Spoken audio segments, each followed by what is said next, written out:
Well, there's the Ford Falcon. 1962 Ford Falcon. It's bought brand new into our family. We gave it to my sister, or she was going to end up, but my brother-in-law and sister passed away in their house fire, so we're getting it out of the garage. You can see it's been sitting a while. So there's probably going to be a lot more videos on this coming up. But that's the process. We're going to get it out of this garage here. Got his four-wheeler fired up. Gonna pull the boat out here, move all this out of there and get the car out. Move everything back in.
Get up here, I might have to move. Yeah.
Yeah, it's all loaded up.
So, a little backstory on this.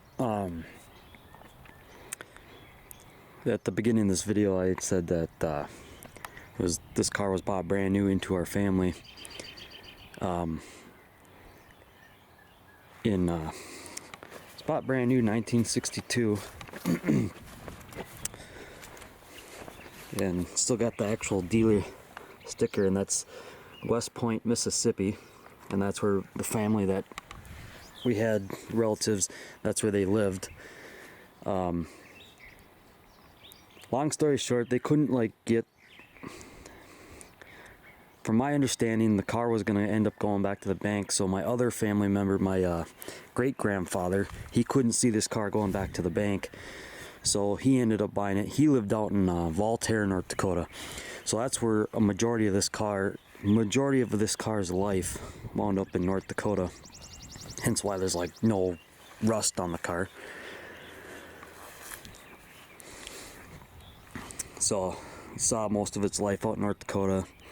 Then it wound up in Minneapolis, being stored there with my uncle, my mom's brother, and my grandparents. They stored this car down in Minneapolis. And then from there, it wound up out here at my parents' place and sat in my dad's pole shed behind those trees there until I was about my senior year of high school. It was just always sitting there in the garage, so the motor was stuck from sitting for so long. So I got that fired up, running. So I used this probably around the summer of 2014, 2015-ish. I used to drive this car all the time. Obviously not in the winter, but just the summertime. So this is kind of a car that kind of got me into working on cars myself. My dad, always at work or whatever, so he was there for some guidance when I needed it or whatever, but I pretty much got this car fired up myself from sitting so long. It's got a 144 inline six. I think 144 or 140. I forget what these Ford Falcons had. I know they had the two options, I think a 170 and a 144. I don't know, this might be a 140. I'll have to look that up. I'm sure you guys can comment that what I got wrong. But I do have the original air cleaner. I repainted the valve cover when I was in here. But eventually I'll go through a full detail on everything I've done on it. This car needs a clutch really bad. It's got the 3 on the tree. It's all original paint. Interior's showing some side of wear, but I mean, this is all original car. It's got about 90,000 miles on it, which is accurate. It hasn't rolled over yet. I added that tack on there, but it's a 3 on the tree manual. So yeah, there'll be a lot more videos to come on this car, cleaning it up and whatnot.